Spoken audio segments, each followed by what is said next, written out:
Good news and bad news if you start having more success as a leader. The good news is that you can do more to help people and organizations. The bad news is you might find yourself getting some tougher assignments when that new opportunity is about helping a team already in crisis. This episode will help you start. This is Coaching for Leaders, episode 603. Produced by Innovate Learning, maximizing human potential.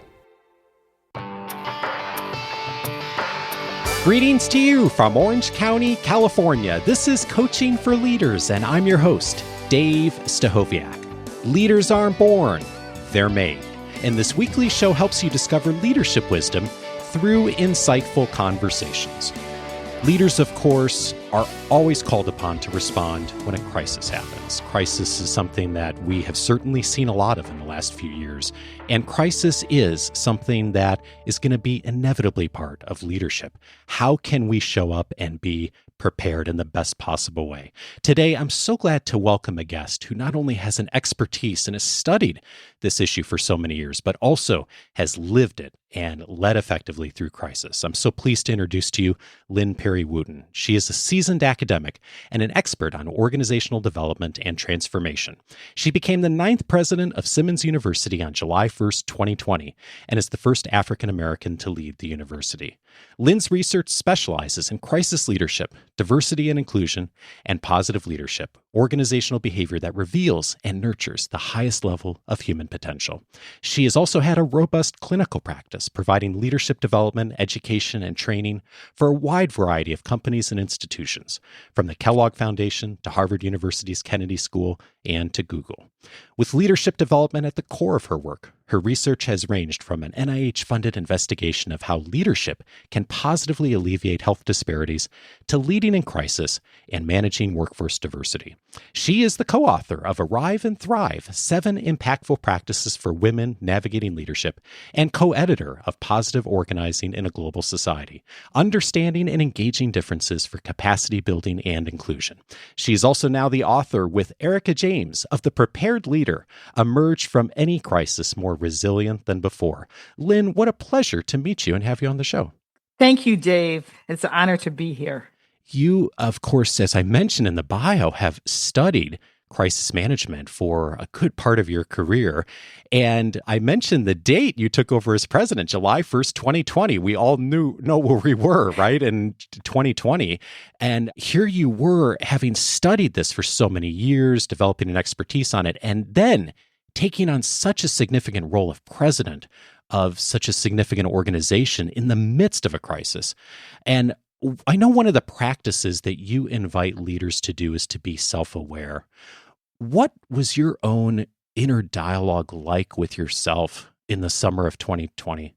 Yeah, Dave, Erika and I have been co-authors and friends and collaborators since our graduate school days. And we've been writing about crisis leadership almost right when we were young assistant professors and started talking about this book before. Right, a couple of months before the pandemic hit. Interestingly, though, we also decided to make major career transitions. And we did not know a pandemic was coming when I took the presidency of Simmons University. Erika did not know a pandemic was coming when she took the Wharton deanship. So this, for me, it was February the 6th of 2020 when I signed the papers to become president of Simmons University. I remember it because it's my husband's birthday. Fast forward to, I was back in Boston looking for housing. And on the day that the world started to shut down, my daughter and I were looking for housing. And that's when I was a dean at Cornell University. And I had to rush back to Cornell because we were closing down the campus. And remember, I'm a seasoned academic. I came to college in 1984 and never left. I had never closed down a campus in my life. So closing down a campus and being part of a dean's team and then being part of a presidency for a university. So what was I coaching to myself? What was the inner dialogue I was having in my mind is, wow, all of a sudden, Erika and I are going to have to practice what we have researched and wrote about.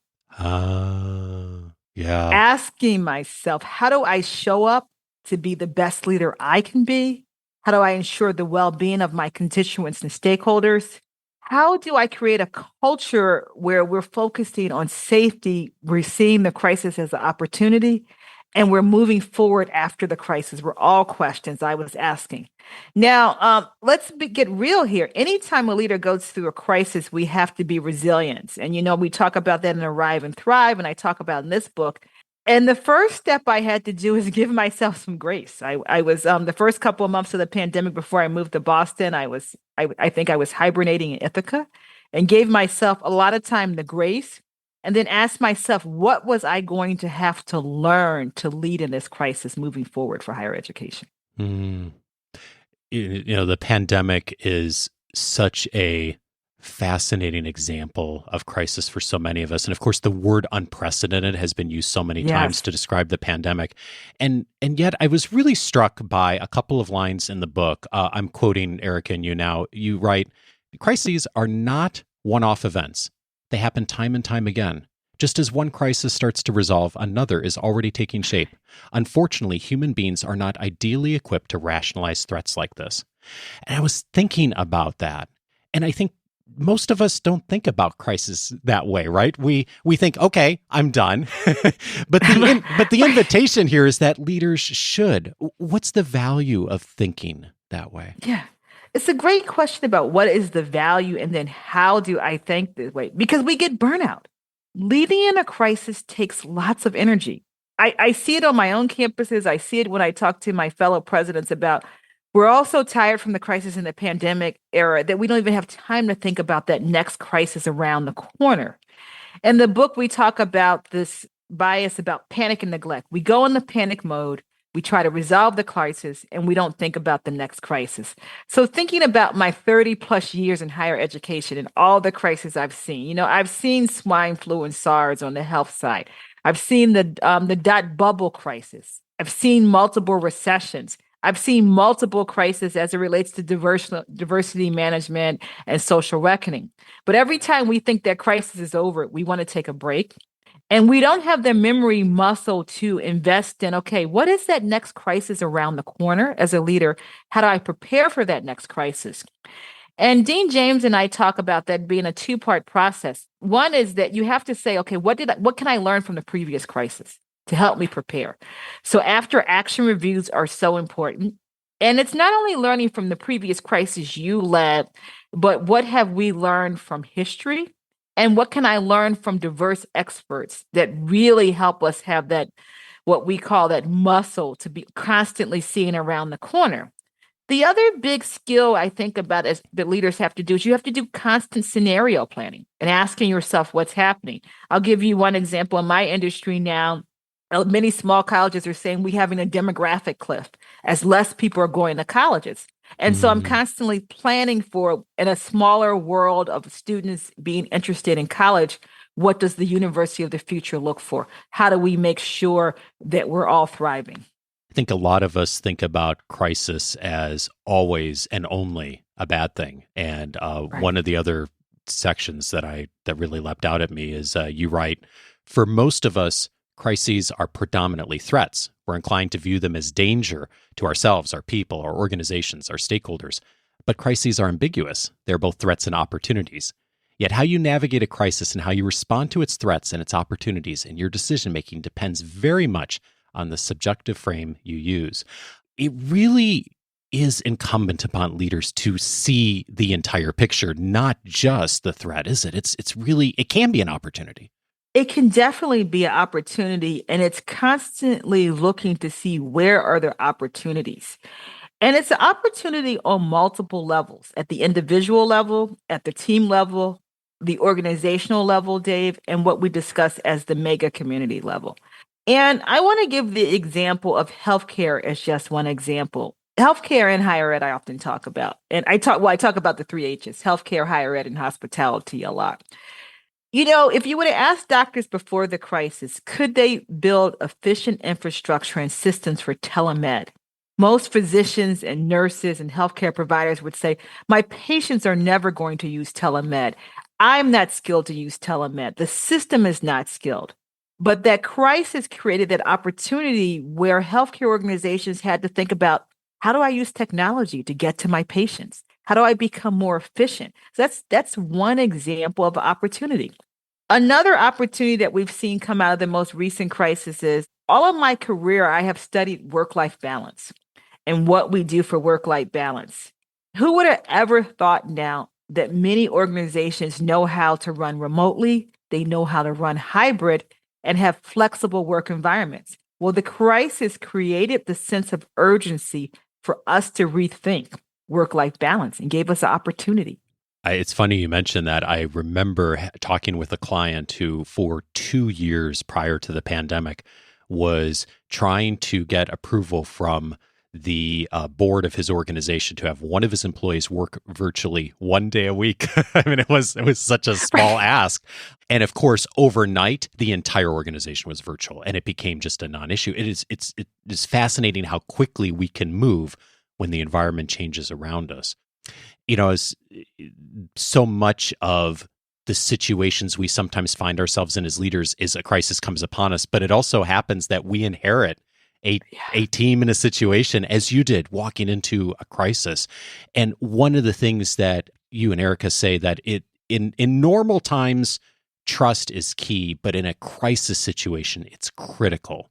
And I think that my experience has been, I'm thinking about my own experience, but also the folks I've worked with, that often we react when a crisis is happening. Sometimes we do a good job of stopping and assessing, but trust and building trust is the kind of thing that I don't think a lot of leaders think like, well, I'm going to stop and I'm going to really work on building trust in the middle of a crisis. But you say that's so critical.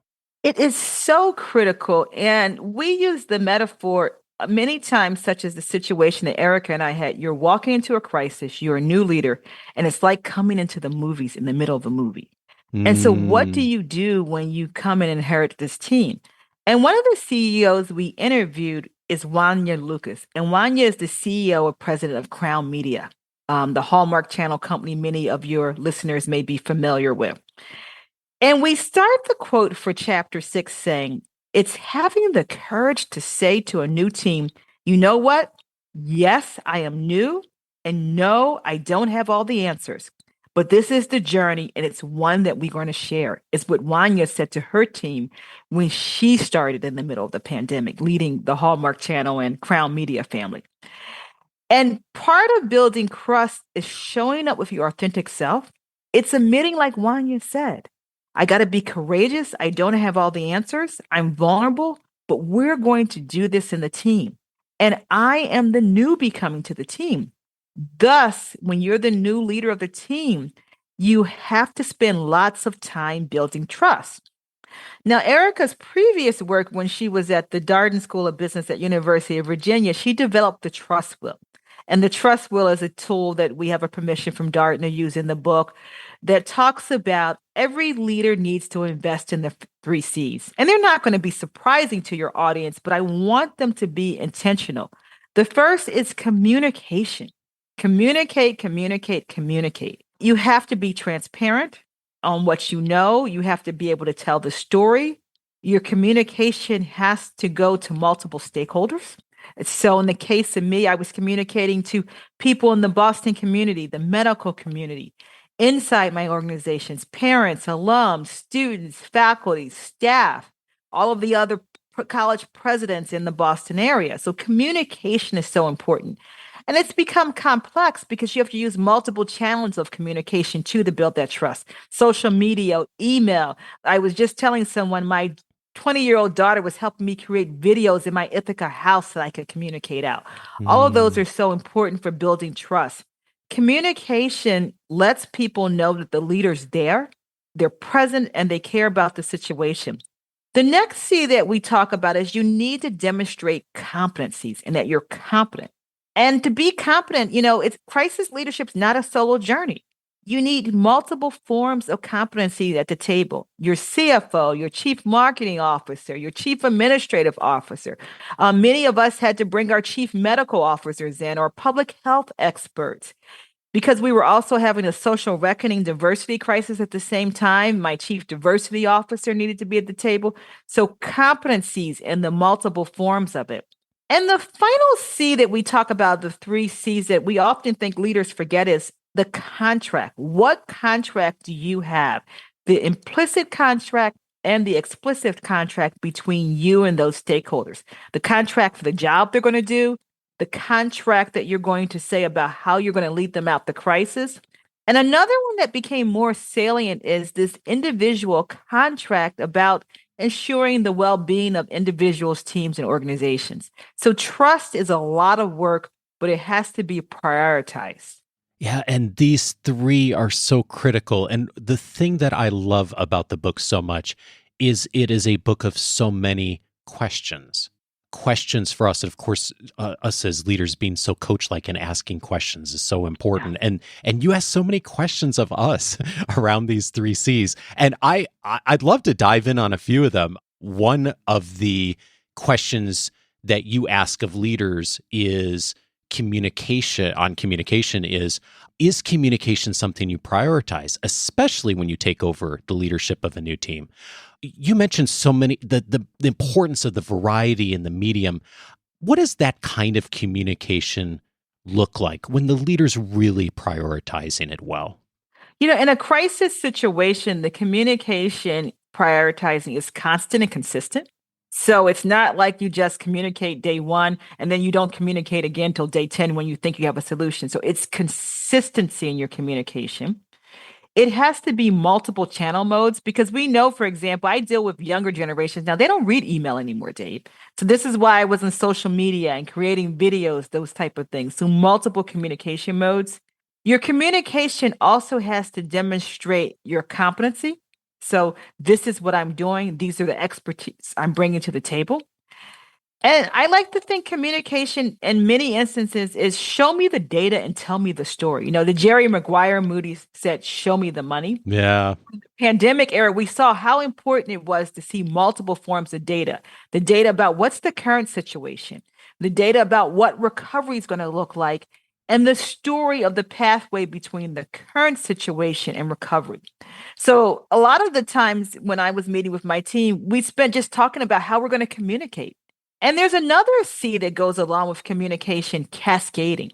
Everyone who's in the room making it happen has to be agents of the crisis communication plan. And so I always ended my meetings with saying, okay, what's going to be the cascading message to our various audiences? And who's going to own the different components of those cascading messages to our important stakeholders? Huge. And another key point that really resonated with me is the tendency that we all have as human beings to downplay risks. And the invitation that Erika and you make is tell it like it is, right? Especially in those communications. Yep. Tell it like it is. In some ways, start with the worst case scenario. You hear some leaders say, I'm going to, I'm not going to tell everything up front. Well, instead, you want to say, tell it like it is. The worst case scenario will look like this. This is a medium case, and this is the low risk scenario. And each of these scenarios, this is our pathway to action. But don't hide the risk. Be upfront, be transparent, and say, I need your help when you need your help. And these are the pathway to actions. You mentioned competence a few moments ago, and one of the questions from the book asking us as leaders is, are you confident that you and your team have the knowledge and the aptitude to get critical things done? And I was thinking about that question, and I was wondering, what if you're not sure, or the answer is no? What do you do? Yeah, that goes back to those inner dialogues you first asked me about. And sometimes the answer is going to be no, and that's okay. So first, Dave, I say, take a deep breath. And then I say, the universe is big. Me, my team, we may not have the competence, the confidence, or the knowledge, but someone out there does. And who do I need to partner with? And what expertise do I need to bring in? In the book, we talk about mega communities, especially for wide-scale global crisis. And we would have never had a solution for the pandemic and a vaccine if people didn't partner, the nonprofit sector, the government sector, and the corporate sector to make a vaccine. So no one organization in these big crises has all the answers. Give yourself the grace to look outside the organization to think, who can I partner with? I love that invitation. I mean, I don't know about you, but my tendency is like to try to figure out something myself anytime a crisis happens. And I have to remind myself, like, no, you actually know other people. You can ask for help. Right. And yet there's something about crisis that like gets us with our blinders on that sometimes we forget that we can reach out and ask for help and form partnerships and rely on the partnerships we already have. Right. We're in a society and have a leadership culture, especially here in the States and Western societies, where we need to be the sole hero. And that's not the case in a crisis situation. Crisis is not solo leadership. It's not even tennis doubles. And instead, right? My son was a tennis player, so I go to that metaphor. But instead, you have to ask yourself, I can't be the solo leader. I need people to help me. I need partners. Just bring all the brilliant people in your ecosystem. One of those other C's you highlighted was the word contract, which is also not a word I think normally people think about when they think about trust. But you ask leaders, is there a strong sense of contractual obligation or commitment between you and your team or teams? I'm wondering if you could paint the picture for what that looks like and how would you know if that's there? Yeah. I want to repeat that question again so it can resonate with your audience. Is there a strong sense of contractual obligation? And you said between you and your team. And the next sentence we say in the book is, do you take care to follow through on what you pledge to do? And do you ensure your team members do the same? And so if I am the finance expert and my contractual obligation is really to show up, to ask the tough questions, to have the financial data prepared so we can make the decisions and have the pathway expert. That's the contract that you have in the organization. Each of us are brought to our organizations because of our expertise, our experience, and our execution capability. And we should be living up to those contracts. The other part of the contract as me as a leader is that I have to ensure well-being of my organization, my team, and my direct reports. And sometimes we forget that. So I was not only checking on the contractual obligation of the organization and the CFO or the chief marketing officer or my provost, who's my vice president. I was thinking about the contract we have also to ensure well-being and be stewards of our organization, which comes back to, when we talk about the 3 Ps, the contract for prepared leader rests on the 3 Ps. As leaders, we have to ensure we're taking care of our people. We have to be stewards for the planet, and whatever our profit motive is. Even for nonprofits, we have some type of profit motive. One of the other distinctions in the book is the distinction between trust and swift trust. And, swift trust in a crisis, key. What's different about swift trust? Yeah. Dave, I just met you, so I need to build swift trust. Someone I've known Erika since 1991. So that's a long-term relationship of trust. Yeah. Swift trust is saying, okay, I need people to believe in me. So it's based on the 3 Cs. And I need to do things to demonstrate that I am trustworthy and I'm vulnerable and that I care. And I'll give one example of me building swift trust with parents during the crisis. I took off my president's hat and put on my parents' hat because I have 2 kids and one was in college during the pandemic also. And said, as a parent, these are the things I'm doing to ensure that your child will have a well-being during the pandemic at Simmons. Being able to have and step into a level of empathy with the other person. Compassion, you're right. Yeah, meeting them where they are. So key to be able to do, to have that happen quickly. And, I think it was interesting to the point that you both make in your work that some things are more straightforward in a crisis. What is it that's more straightforward? When the crisis is urgent, when we see climate change and the weather, and we know we know how to track weather patterns, for example, we know where the weather may hit and when it's going to hit because meteorologists have become really good at it. That part about is straightforward. But the part that becomes more challenging is the post-crisis work. How do I rebuild the organization? How do I think about the learning? So many things are sailing, especially in sudden crisis, earthquakes, hurricanes, fires, those type of things. And smoldering crisis, what we talk about, a lot of times it's not easy to see because we become in neglect mode or we ignore it or we think it's not going to grow into a crisis. There's a big invitation from Erika and you when thinking about inheriting a team in a crisis to think about high performance meetings, and that meetings are so central to this. And one of the key points is that meetings should be really frequent. And what's the reason for meetings needing to be more frequent in the middle of crisis? Yeah. You need everybody in the room. Crises, in my mind, are the ultimate call for collective learning. And the only way you can get collective learning for the most part is everybody has to be sitting around the room. Now, the leader has to be intentional of how he or she creates that collective learning.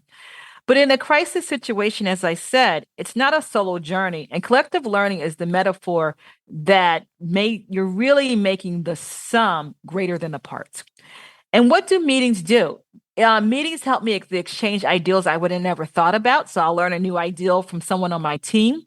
They make sure that we're all on the same page about what we're going to communicate. And they create ways for us to be innovative and effective problem solvers. So at the height of the pandemic, I was meeting with my team 3 times a week. And very structured agendas where we had focus areas, we had time for organizational learning, we had time for discussion, dialogue, debate, and we always ended with cascading actions and communications. It's hard to do that, Dave, over email or working at your desk alone, but being in the room and making things happen. It also really did build a sense of connections, which are so important for the team in a crisis. Yeah. And I was thinking about the example either you or Erika wrote about in the book that I believe she at Wharton would have very large meetings in some cases, 35, 40 people together. And it was interesting, the expectation that she set for folks in that meeting. I'm wondering if you could share that. Yeah. We both had very large meetings and even now out here, I get feedback, oh, Lynn, your meetings are too big. But Erika and I both have this notion that part of prepared leaders is being collective and collaborative. And so you have to be good at how you manage the meetings. And sometimes you need smaller meetings, but other times you don't. And Erika's really good about boundaries and setting expectations. And there was a time, and most campus crisis, where she had to say, you know what? All of the experts are in the room to help us get through this crisis. I have to take a step back now and think about the future and our strategic priorities. So I'm going to leave the experts in the room from managing and leading this crisis, and I'm going to do parallel planning of our strategy and our future. And that's something bold, because as a leader, we want to hold on to micromanaging for the crisis. Yeah, indeed. And I think one of the things that really resonated with me too, of the point that, yes, you're handling the situation at hand, the immediacy of helping the organization, but you're also building resilience for the long term. That how you handle that it sets the stage for, back to our earlier point, the next crisis, right? It sets the stage for not only the next crisis, but the strategic pathway. Dave, I spent about more than 2 decades of my career in Michigan, so I follow the auto industry a lot. And I look at Mary Barra, and I speculate that she had to be doing both. She had to turn over her crisis leadership team and say, at the moment, this is what General Motors is going to do. We're going to shut down our plants. We're going to help the government by making PPE. But at the same time, Mary Barra and someone had to be in the back room thinking about, okay, what's the future of electric cars? And how are we going to wave the next crisis and have a competitive advantage as the automotive industry transitions? Indeed. I love the book because it looks at crisis from every aspect, the stages of crisis, the skills you need as a leader. Most of them we haven't even hit on in this conversation, but it's such a powerful book because it is so built around questions and us asking ourselves the right questions, asking the questions of our team. So thank you so much for bringing this work into the world. And we're going to be pointing folks to the website with all the resources, the tools. So we'll make sure folks can get that. It's in the weekly leadership guide coming this week for those of you who received that. And speaking of questions, one final question for you, Lynn. Leaders are, of course, learning and growing. As you mentioned, the learning process you went through. I'm curious, now reflecting on the last couple of years of you taking over as president and entering in a crisis, what's one thing that you've changed your mind on about how you lead or handle a crisis? That's a good question. And Dave, I love how you emphasize questions because the questions we ask provide the roadmap for our story and strategy, the past, the present, and the future. Hmm. So I spent a lot of my career discussing strategic human resource management, teaching it in exec ed at multiple levels. And it amazes me how most leaders, including myself, we were not prepared for the smoldering crisis of the big quit, the quiet resignation, what we're seeing. Yet, this is a crisis that's been in the making since I've been in the workforce. And we just didn't do anything about it. And this has really changed about how leaders need to plan smoldering crisis. And let me tell you why I say this is a crisis that we've known about. Some people speculate, if you look at 1/4 of the exodus or the workforce, it's women who were burned out, women who just said, I've had it with the she session. I can't balance work and life and my caring responsibilities. So it's a society, we haven't prepared to be a woman's friendly workforce. The other thing about this HR smoldering crisis that we didn't prepare for is I'm a Generation Xer. We've known for years that Generation X is the smallest generation that America's ever had. And when the baby boomers, if they ever retire, we're not going to have enough workers. But we didn't prepare for that. So the workforce crisis and how we think strategically about it and reimagining work is something a question I've been asking myself and want to spend more time on. Have you come to any initial answers or next steps yet? Some of the answers I've said to myself, as I kind of hinted at, we need to be a more friendly workplace for people who are trying to balance work and life, women friendly and caring responsibilities. We need to realize that there are not enough Generation Xers to go around. And so we're going to have to start hiring younger people and getting better at succession planning. And then we need to build effective hybrid workplaces for all industries so that people want to work. Lynn Perry Wooten is co-author with Erika James of The Prepared Leader, Emerge from Any Crisis More Resilient Than Before. Lynn, thank you so much for your work. Dave, thank you for having me and all the good work you do for leadership development.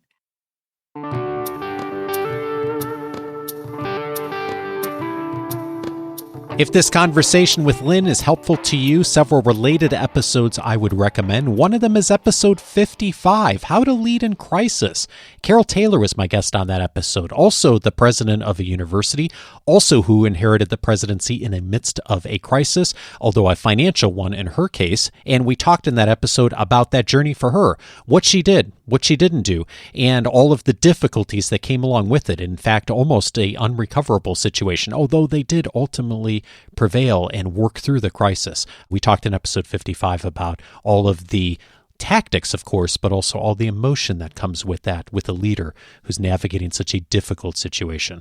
I'd also recommend episode 456, How to Be Diplomatic. Susan Rice was my guest on that episode, past National Security Advisor and United Nations Ambassador. Of course, diplomacy is so important in a crisis situation of being able to navigate lots of emotions and difficult situations. Of course, Susan Rice, an expert in that at every level. Episode 456, her story and her journey on how to get better at that.